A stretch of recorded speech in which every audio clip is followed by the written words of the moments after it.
지금 그 문재인 후보와 후보라고 얘기해 안희정 후보가 같은 이제 친노의 뿌리라고 얘기를 하잖아요. 예. 근데 친노의 뿌리라고 하면 또 우리 유 작가님이 제일 잘 아시잖아. 나는 뿌리는 아니지. 나는 격가지지. 친노에. 아니 2002년서부터 어쨌든 같이 활동을 한 거 아니에요. 그러니까 노무현 대통령이 그 얘기가 궁금해. 노무현 대통령이 국회의원이 되기 전부터 전에 관계를 그게 맺었던 그쵸. 사람들이 친노. 선골이야. 노무현 변호사 시절에 누구예요 예. 그게? 어떤 분. 그게 뭐 다 이호철. 불임 사건 부산파가 거기야. 예, 부산파. 이호철. 아, 부산파가 더 뿌리죠 그러니까. 그렇지. 부산파가 원뿌리지. 예. 원뿌리고 문재인은 부산파지 그러니까. 예. 원뿌리에 해당되는 원뿌리의 좌장이지. 예. 그다음에 국회의원이 되고 나서 국회의원이 되고 나서 대통령 후보가 되기 전까지 굉장히 어렵게 정치를 하던 시절에 그때 안희정, 관계를 맺은 이광재. 사람들. 그게 이제 좌희정, 우광재 등등이 다 그때 사람들이에요. 예, 예. 나는 나는 2002년 대선 때 그때 그전부터 알기는 알았지만 정치적 관계를 맺은 거는 마지막 최후의 전투를 앞두고 붙은 거지. 개혁당으로. 그러니까 옛날 우리가 이제 많이 있는 초한지의 이 스킴 그러니까 뭐랄까 그 어떤 구조 이걸 네. 빌려서 말하면 예. 한고조의 3인방이 있었잖아요. 네. 소하 장자방 장량, 장량. 한신 이 세 사람이 이 3인방이에요. 네. 근데 한고조가 미천한 시절에 동네 깡패 건달 시절에 네. 예. 30cm짜리 단도 하나 들고 다닐 때 네. 그때부터 이 유방을 알아보고 따랐던 사람이 소하예요. 네. 그다음에 그다음에 장자방은 나중에 그 미천한 신분에서 벗어날 수 있게 해준 사람이에요. 장량은. 예. 그다음에 맨 마지막에 합류한 게 한신이 소하의 추천으로 한신이 저 항우 진영에서 별 볼 일 없는 하급 장교로 있다가 이쪽 유방 진영으로 와가지고 그냥 총사령관이 돼버렸잖아. 그러고는 항우와의 결정적인 전투를 7번을 이겨요. 7번인가 그럴 거야. 모든 결정적인 전투는 다 한신의 책략으로 이겨요. 근데 나중에 어떻게 돼요? 소하는 재상이 돼가지고 천수를 누리면서 수십 년간 부귀영화를 누렸고요. 장량은 죽기 싫어서 도망갔어요. 무슨 승천하는 도술을 익힌다고 계속 사표를 내다가 결국 성공해서 도망쳤고요. 안 죽었어. 그다음에 한신은 자기가 공이 크다고 죽었죠. 계속 자랑하고 다니다가 유방 와이프한테 넘어가가지고 그 종탑에 목 잘려 죽었잖아요. 네. 그러니까 그 차이예요. 그 차이인데 네. 이 부산파의 정서는 노무현 대통령이 그냥 인권 변호사 시절에 맺어진 관계를 토대로 하고 있어요. 이제 뿌리가 제일 깊어. 예. 그래 안희정은 동업자예요. 노 대통령 표현에 따르면 문재인은 친구. 안희정은 동업자. 유시민은 자원봉사자. 자봉에 불과하시다. 나는 자봉에 불과한 사람이에요. 자봉인데 자봉 열심히 했고 좀 뭐 일도 좀 할 줄 안다고 정규직으로 찍어 정규직으로. 그러니까 부술 일단 계약직으로 잠깐 써줬죠. 예, 그런 정도. 예. 근데 계약직인데 열심히 했고 일은 잘해. 뭐 그런 정도 평가. 예. 자 그러면 지금 그 문재인 그 부산파와 예. 안희정 금강파 예. 뿌리가 틀리잖아요. 뿌리가 틀리죠. 뿌리 아니 왜냐면 제가 양측을 뿌리가 다르지. 양측을 예. 우리 이제 유 작가님한테 묻고 지금 이제 그 둘이 계속 갈등 관계가 어떻게 될 거냐라고 하는 게 무척 궁금해하는 사람들이 많아요. 그래서 양측을 다 깊이 취재를 해봤더니 완전히 이게 뭐 적대적 골이 아니라 완전히 다른 집안이야. 예, 문화와 분위기가 좀 달라요. 예, 그러니까 친노라고 하는 큰 울타리에 있을 뿐이지. 예. 그래서 저기는 제가 보기에는 노무현 대통령은 문재인과 부산 친구들은 동지로 본 것 같고 이쪽은 동업자라고 실질적으로 표현했기 때문에 동지보다 친구에 가까워요. 친구 동업자야. 친구 동업자 자원봉사자 이렇게 세 그룹이 있어요.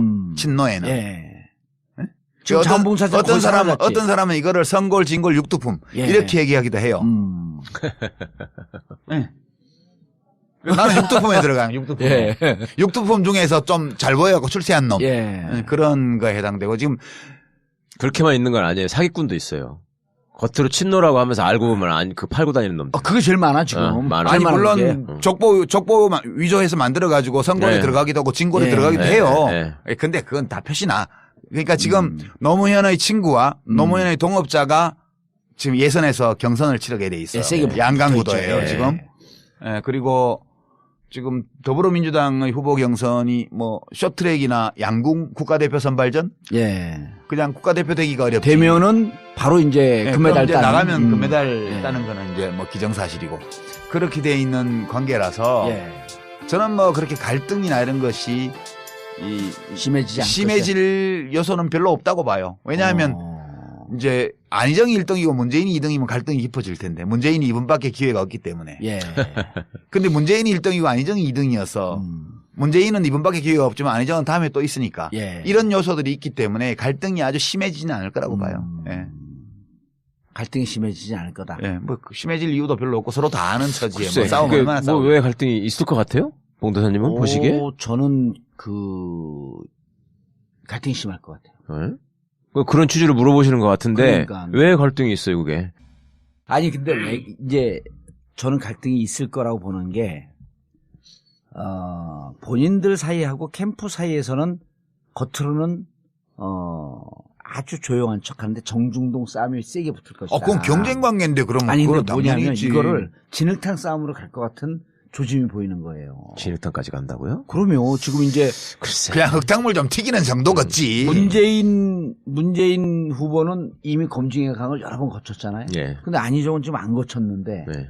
커뮤니티에서 계속 이제 안희정 까는 글들이 이제서야 올라오기 시작을 해요. 근데 문캠프에서 예. 안희정 후보를 검증하지는 않을 거예요. 그러니까 SNS 수사대들이 많잖아요. 예, 지금. 그건 시민들이 하는 거지. 그렇죠. 예. 그러다 보면 극렬 문바들이 하는 거지. 극렬 문바 그다음 극렬 안바가 붙다 보면 캠프까지 영향을 미치지 않겠냐 이렇게 보는 거지. 그러기에는 후보자들이 잘 정리해야지 그런 거는 뭐. 아니 뭐 나오는 것도 사실은 진흙탕이라고 하기에는 좀 수준이 낮아요. 뭐 이명박하고 같이 웃으면서 사진 찍었다 이 정도지. 진흙탕이 되려면 뭐 그 정도는 애교지. 그러니까 그런 뭐 거다 마누라가 나오는 4명 거지. 있다더라, 뭐 사생아가 있다더라 이런 게 진흙탕이지. 누가 금괴 숨겨놨다더라. 김종남을 죽인 게 사실은 나였었다.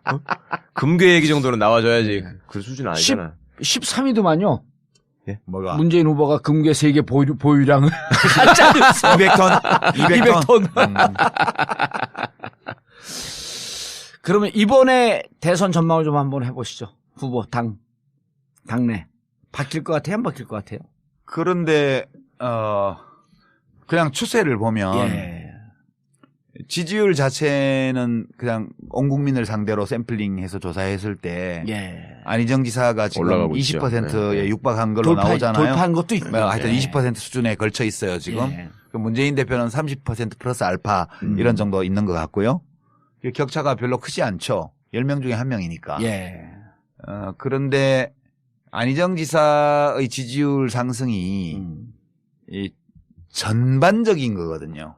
그러니까 네. 야권 지지층에서만 네스만 한게 지지율이 아니라. 올라간 게 아니고 예. 거기서도 올라갔지만 중도층에서도 올라가고. 바른정당 뭐 심지어는 뭐 국민의당. 무슨 한 자유당 자유한국당. 뭐 이런 데서도 무당파층 이런 데서도 다 올라온 거예요. 예. 그러니까 경선에 참여할 정도의 강한 의지를 가지고 있는 시민들만 대상으로 놓고 보면 아직은 격차가 좀 크게 있는 편인 것 같아요. 그러니까 민주당 지지 성향 쪽에서는 예. 격차가 좀 크게 있다. 예, 그렇게 해서 하고 제가 주목하는 건 오히려 누가 이기냐 이런 것보다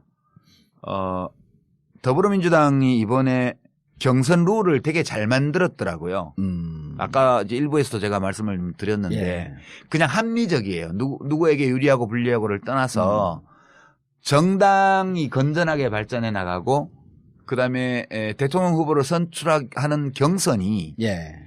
공정하고 합리적으로 이루어질 수 있는 그런 규칙이에요. 제도적으로. 예. 그래서 추미애 대표의 집행부가 이 경선 규칙은 되게 잘 만들었다. 그리고 더불어민주당이 하는 모든 의사결정이 이 정도의 합리성과 상식을 가지고 앞으로 해나간다면 이 당은 좀 잘 될 수도 있을 것 같다. 난 좀 과거에는 굉장히 비관적으로 그렇죠. 봤거든요. 이 예. 당의 미래에 대해서. 근데 이번에 해나간 걸 보면서 되게 많이 정리가 됐구나.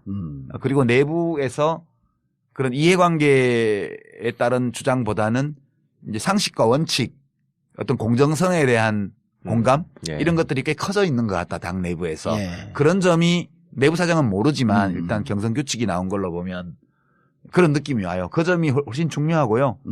지금 여론조사만 보면 안희정이 나가든 문재인이 나가든 다 압도적으로 이기는 이기는 거로. 걸로 나오잖아요. 예. 그래서 이 경우에는 과거와 같은 이변이 나타날 가능성은 좀 더 적어요. 2002년도는 대세론 후보였던 문재인, 저 노무현. 아니 그 아, 이인재 후보가 이인재 후보가 이인재. 모든 조사에서 이회창 후보한테 다 지는 걸로 나오고 예. 그때는. 예, 그다음에 노무현 후보는 넣으니까 일부 이기는 조사도 나오고 이렇게 어허. 되니까 그래도 해볼 만한 선거 아니냐 노무현을 넣으면 예. 이렇게 해서 그 엎어진 거거든요. 네. 지금은 누가 나가도 그냥 다 이기는 거라 굳이 누구는 바꿀 필요 되고 없다. 누구는 안 된다 이건 아니니까 예. 그러면 후보 자체가 누가 나냐 어떤 저 사람은 안 돼 이런 것보다 둘 중에 누가 나가도 심지어 이재명 후보가 나가도 이기는 걸로 나와요. 그렇죠. 지금. 나오더라고요. 그러니까 누구든지 나가면 이기는 거니까 그러면 여기서 판단 기준은 누가 나가야 이기나 이게 아니고 이게 2002년도하고 가장 큰 차이예요. 누가 나가야 이기는 게 아니고 누가 이번에 하는 게 좋지? 예. 아하. 예, 그러니까 예. 갈등도 심하게 안 갈 것이다. 그렇죠. 거기다가 1등 후보가 더 젊은 사람이고 2등 후보가 나이가 더 많으면 이번에 이번에 내가 해야만 되니까 무리하게 할 수 있을지 음. 모르지만 2등 후보가 미래가 창탄한 사람이잖아요. 그러니까 갈등이 일어날 수 있는 객관적 조건은 아닌 거지 지금. 예, 저는 그렇게 봐요. 근데 안희정 후보를 개인적으로 이렇게 보면 그런 얘기를 해요. 나 페이스메이커 아니다. 그리고 그건 당연히 그래야 아니, 지금 그리고- 쪼다야 나 페이스메이커를 하지. 그리고 실제로 5년 뒤에 무슨 일이 있을지 어떻게 아냐. 알아요. 봐요. 대통령 후보 뭐 혜성처럼 누가 나타난다고 떠들었지만 네. 대통령 후보는 1, 2년에 안 만들어져요. 잘. 노무현 대통령이 갑자기 뜬 것 같지만 네. 그건 그분은 아니죠. 그전에 예. 서울시장 선거라든가 뭐 이런 선거가 있을 때마다 네. 여론조사를 해보면 상당히 높게 선호도가 나오던 분이에요. 큰 대규모 선거에서. 부산시장도 득표율이 40% 가까이 갔었고요. 그렇죠. 그러니까 전국 어디에 내놔도 불리한 지역에서도 30, 40%, 30% 지지를 얻는 사람이고 수도권 큰 선거에 여론조사를 넣으면 1등 하는 걸로 많이 나왔던 사람이에요. 갑자기 뜬 사람이 아니라고요.